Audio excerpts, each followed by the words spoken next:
folks. I'm ahead. I'm in the lead. I'm gonna win, yeah. Hooray for the rabbit! Hooray! Look at me go. Oh, look at me go. Hey, you guys. Here comes the title. Modern design, yeah. Modern design. Oh, there's the finish line. I'm gonna win. I'm gonna win.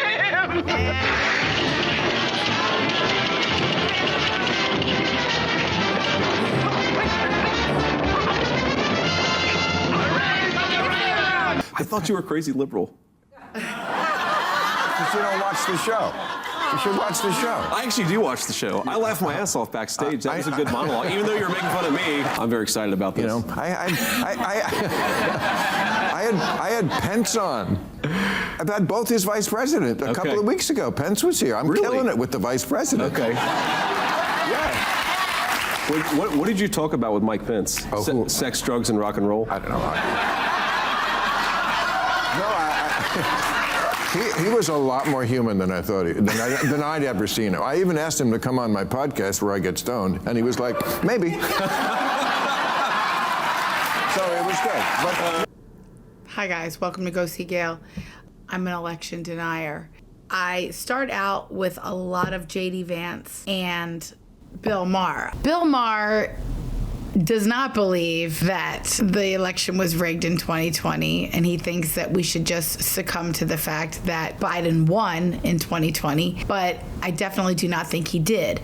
Now, the reason why I'm starting out with this clip, and I'm going to run a lot of it just for the fun of it, because it was a really great interaction, and they are funny, and in my channel, what I like to show is the right and the left coming together. Now, I am more on the right than on the left, but I grew up on the left. And I would like our world to come back to the place that we were in the 90s when, and even in the 2000s, where you could like vote for someone else and people didn't say, oh my God, you're stupid, and like just flip out.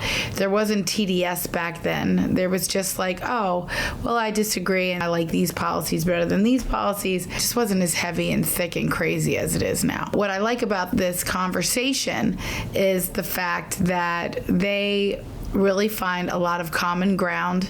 They both talk common sense, and they both actually let each other speak. They didn't do that on The View with J.D. Vance. This guy, Bill Maher, he lets J.D. Vance speak and answer the tough questions, and I think that's nice. When I say you, here's what sticks in their craw. Okay. The number one issue. Immigration. Not immigration. Okay. We like it that you closed the border. That needed to be done. The people who were here, the way you treated, I'm talking about your administration. Okay. You weren't out there yourself. But ICE, all that shit, too rough, too mean, too unnecessary. I think I'm not telling you what to do. Okay, I'm just giving you some advice as a friend. Okay. And I am. And I'm not saying, I'm not asking you to apologize if I don't like when people do that. I'm just saying you go a long way toward getting people who are just completely shut the door to you and your administration, if you would just own that you guys went too far.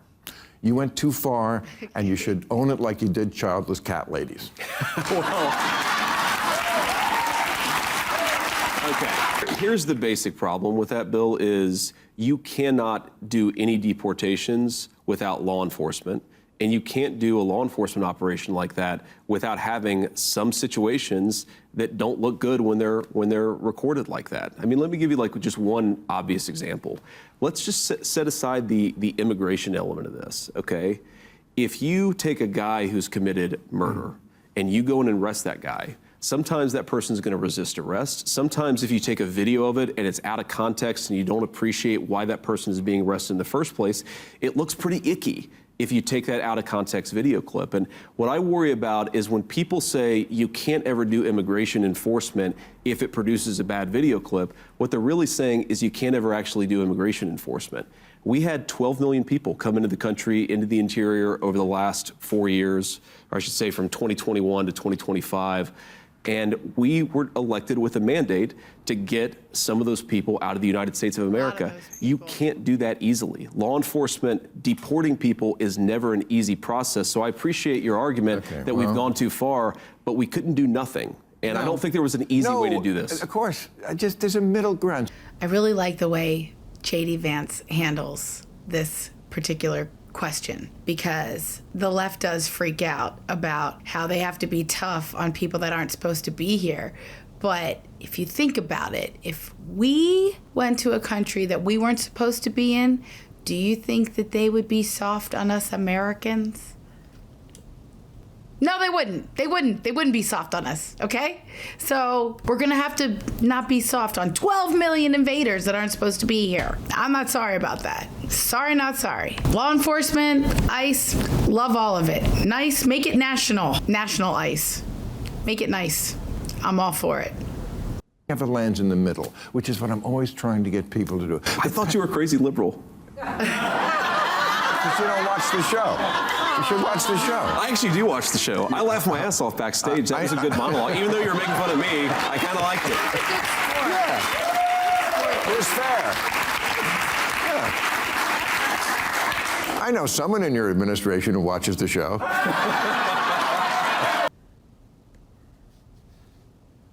Pendulum never lands in the middle. You're right. Biden did let in too many people. And it just boggles the mind why he did that.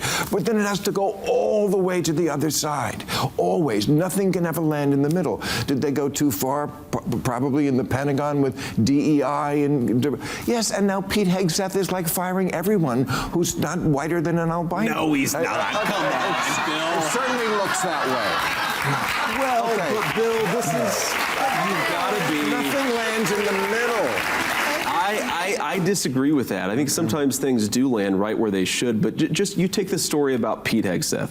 Obviously, I'm biased. I like Pete, but if you look at the actual promotions that we've done, there have been a lot of people from all walks of life. There have been some high-profile people where he said, you know what, I don't think that they merited a promotion, but the idea that we're not promoting minorities in the Pentagon under Pete Hegseth, it's just not true. And I do think that sometimes your criticism is things don't land in the middle, and I understand that.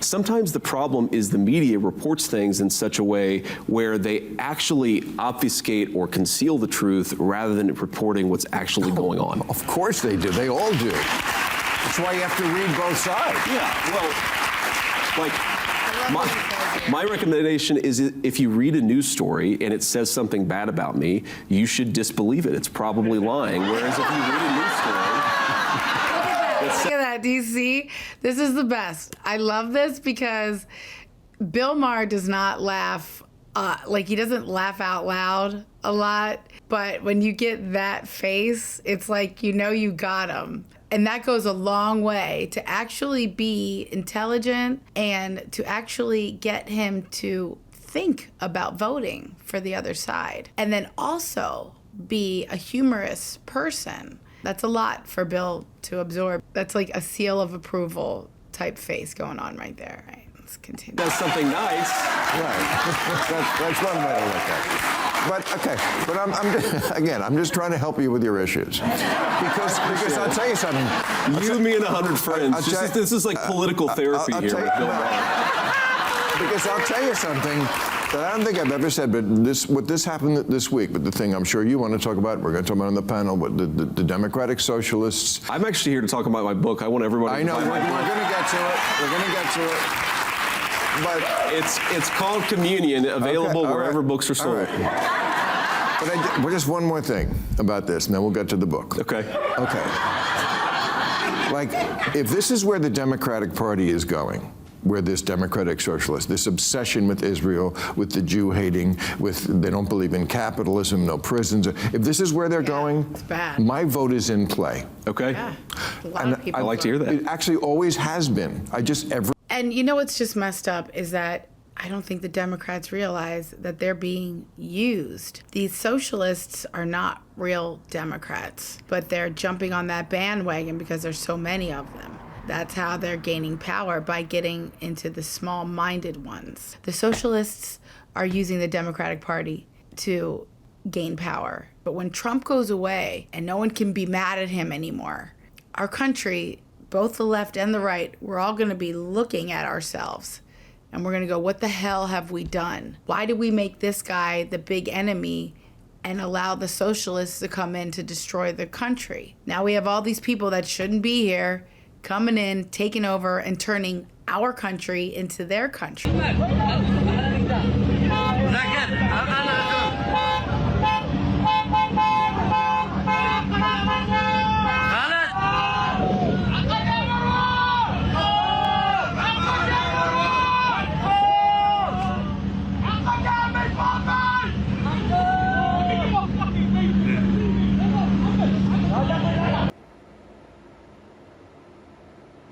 Under Trump, you guys have two outcomes that an election can be. Either we win or they cheated.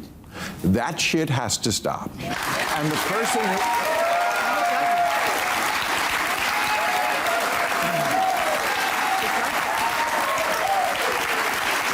that means the person who has to stop it would be you or Marco. Can you tell me you will do that? Will you bring us back to the middle, at least on that, where we concede elections, where it's not either one of those two options? Okay, Bill, so this is where I'm probably going to lose you here, but here's... That happened about 8 minutes ago.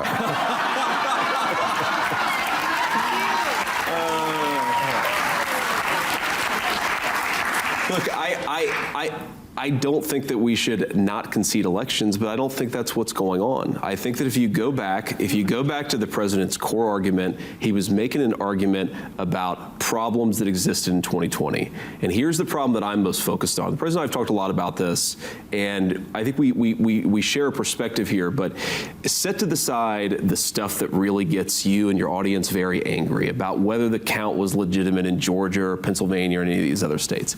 Is it true that large technology companies, some of whom have financial interests that exist outside the United States of America, were they censoring information in the run-up to an election? Yes. And set to the side the stuff, again, the Georgia stuff, but that was litigated. Dominion, the Fox News paid us. I'm trying to make the more middle ground argument here. The biggest criticism I had of the 2020 election is that you had technology companies that were quite literally censoring negative information about the left and promoting negative information about the right. Yep. So in a fundamental sense, like if the First Amendment says that we have a free and open debate and then the American people judge based on that free and open debate, the sense in which I think the election in 2020... Like the laptop from hell.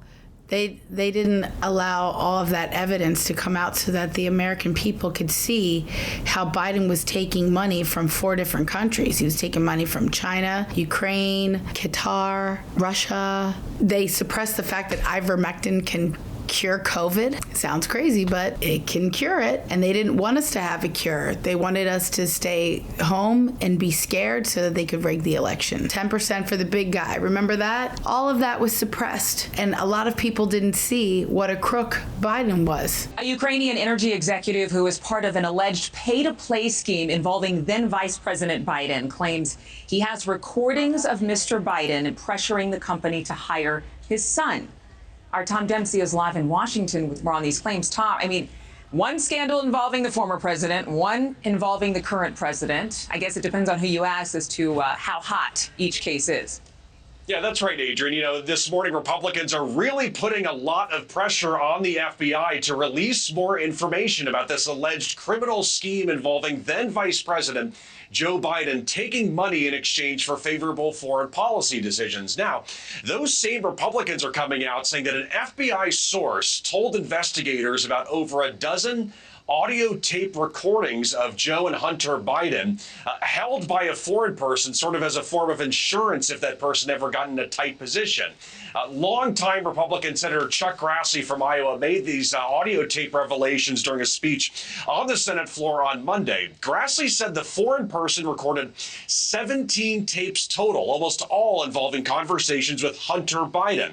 The FBI recently allowed members of the House Oversight Committee to see investigative details, a part of a special FD 1023 form. And what that is that describes talks with a confidential source. And that came after the committee threatened to hold FBI Director Christopher Wray in contempt of Congress. During his speech, Grassley said that form indicated then Vice President Biden pushed a Ukrainian company to hire his son. He also criticized the FBI for heavily redacting that 1023 form and said more information should be made public before he accused the agency of being far more aggressive against former President Donald Trump. Take a listen.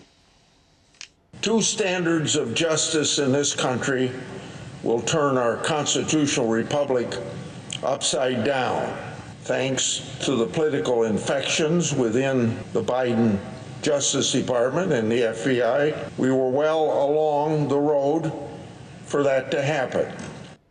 Now, President Joe Biden's team has denied those accusations against the Biden family, calling this investigation politically motivated.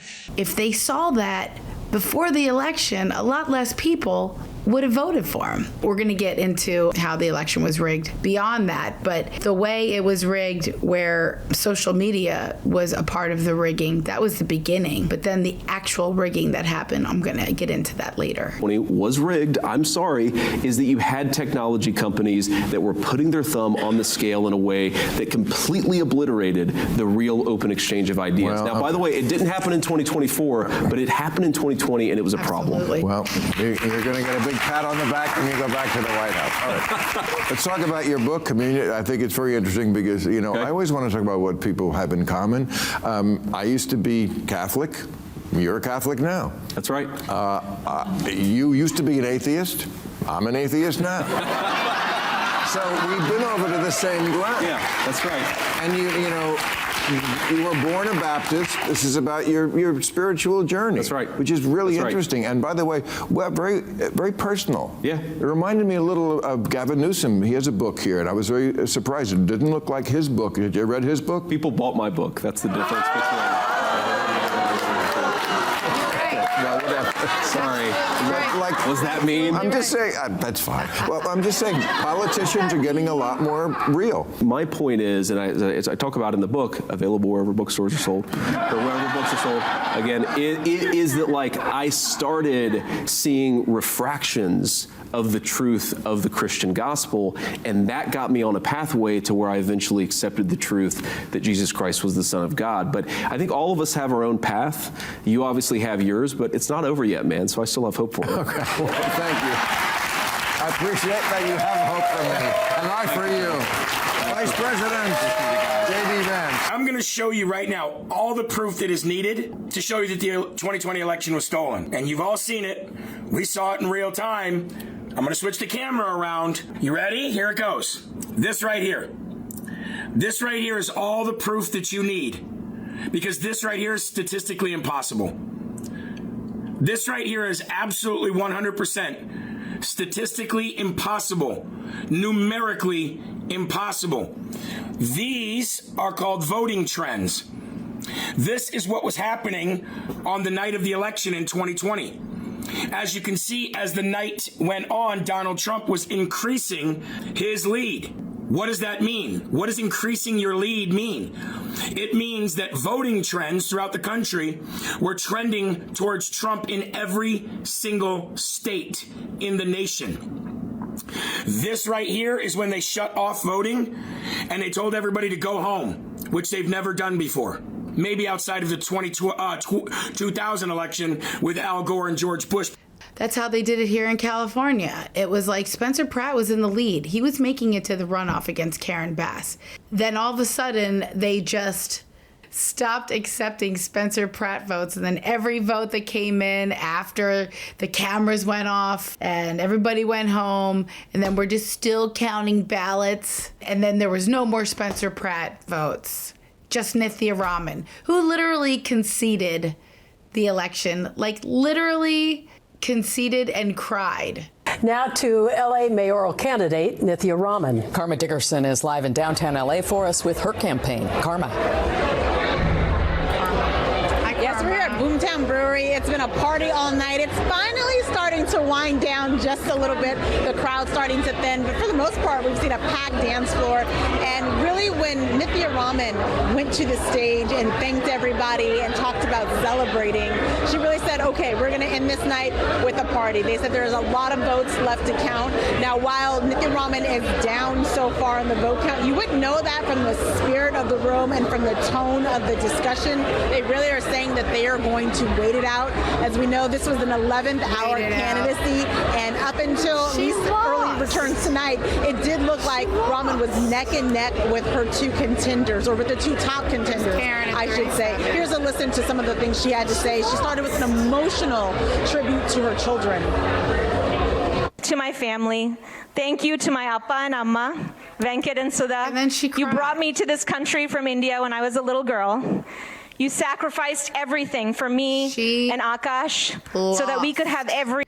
And then she lost. You know, when the cameras shut off and everybody goes home, they do the phony rigging. That's not how democracy works. That's not allowing the will of the people to make their voices heard so that we can have what we want. That's not we the people. That's the Democratic Party maintaining power and continually destroying California. And the same thing happened in 2020. We had a good economy. Things were flowing. And then Biden gets in there and allows 12 million people to come into the country, and he screws the country up.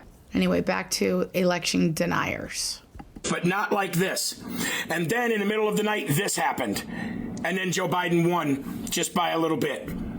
That is statistically impossible. That can't happen. Not when your voting trends are doing this all night long, and then everybody stops, shuts voting down, puts cardboard in their windows, and every single vote that they count from that point on is for Joe Biden. A straight line up. That, ladies and gentlemen, is impossible. Statistically impossible. Mathematically impossible. What are voting trends? Voting trends are what people like the AP and all of these experts and news organizations use in order to predict who's going to win. You know how they say it's predicted or we call it for when all the votes aren't in? They can only do that because of voting trends.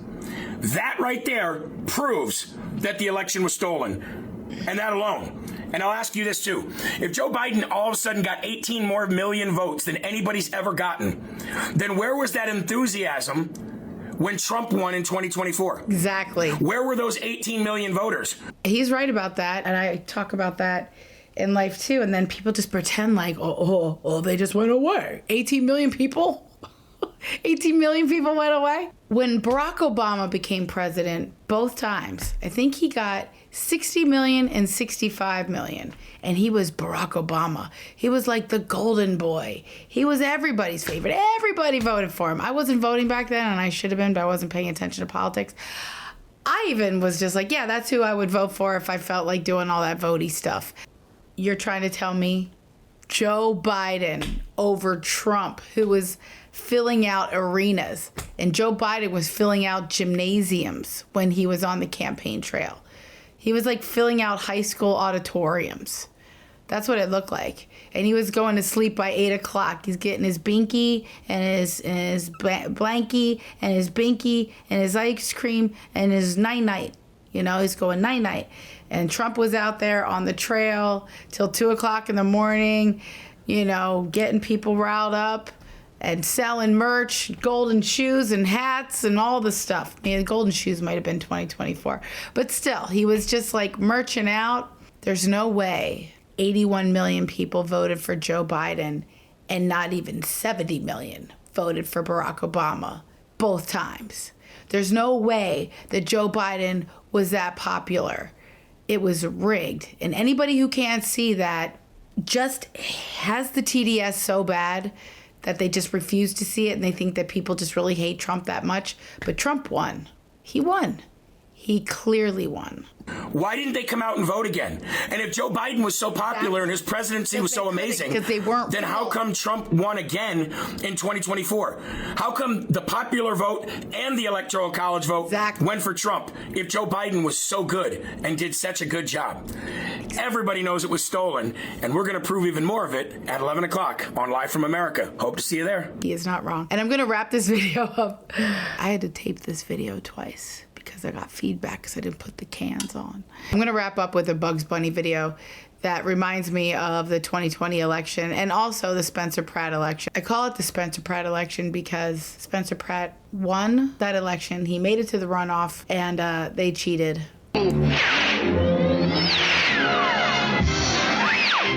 Look, folks, modern design! Woohoo! Those are the Democrats. Hey, you guys, here comes the title.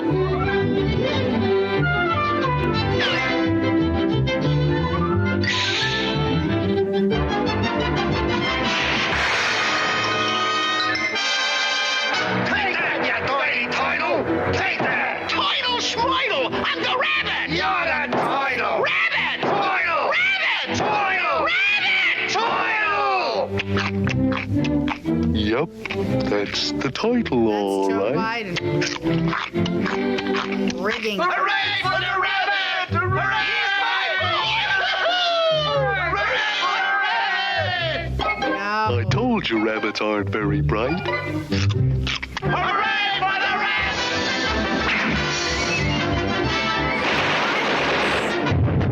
rabbit! See how violent? That's what happens when they don't get their way. They get violent and crazy. Just like in New York. And you know they're New Yorkers. Hey,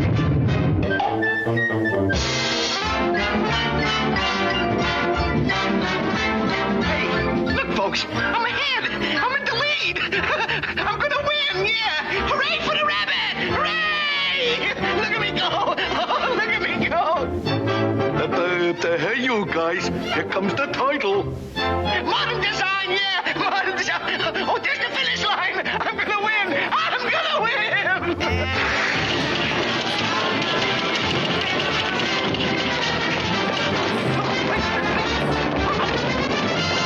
Hooray for the rabbit! Hooray! Fools! What are you doing? I'm the rabbit! The rabbit! Look! I'm the rabbit! Screaming. Yep, they push Joe Biden and Nithya Raman to the forefront to continually screw up our country. Now he tells us. All right, you guys, let me know what you guys think. Do you think the 2020 election was rigged? Let me know what you think in the comments. I'll be doing more videos. There's a lot going on these days. I haven't been able to do a lot of videos lately because I'm working a lot and I'm getting ready to move out of California. I really am. I'm going back to Pennsylvania. It's for a bazillion reasons. And I'll come back to California a lot because I've lived here for 23 years. But ever since 2020, it's been a sheet show. SHEET, a sheet show. I'd really like to see things turn around. I was really hoping that Spencer Pratt would be able to do that, but the elections are rigged. My name is Gail Gramlich. This has been Go See Gail. Like, share, and subscribe. Thank you for hanging in there with me, and I will see you guys soon.